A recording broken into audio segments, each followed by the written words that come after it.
Jõgeval spordikeskuses Virtus on avatud näitus Jõgeva lasteaiad läbi aegade.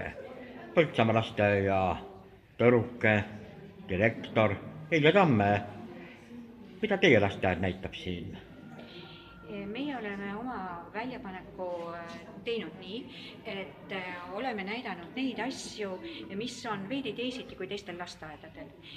Kõigepealt me alustasime sellest, et Tõruke on rohelise mõtteviisiga, koduloolisel üldõppel tegutsev lasteaed, tervist edendav lasteaed ja oleme siis siia pannud välja niisugused asjad, mis meil on näiteks metsaõpperada koos metoodilise materjaliga. See metsaõpperada on meile endale ehitatud ja me kasutame seda tihedalt ja meil on erivajadusega lapsed, me oleme nad kaasanud oma lasteaeda, nendega tegeletakse individuaalselt, neil on nii logopeediteenus kui massaažiteenus, füsioteraapiateenus, need materjalid oleme siia välja toonud, samuti on meil õppekavas robootika ja rahvatants, ka nendest on siin materjalid olemas ja vastavad mapid ning siis ka oleme välja toonud need väljaanded, mis me oleme ise nagu nende aegade jooksul, mis me nüüd oleme töötanud, neid on meil 4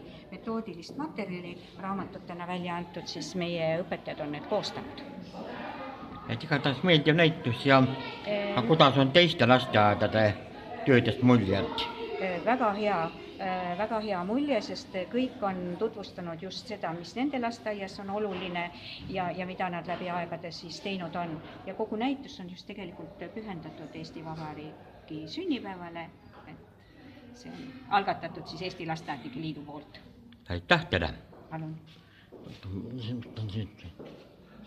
Mööda veel.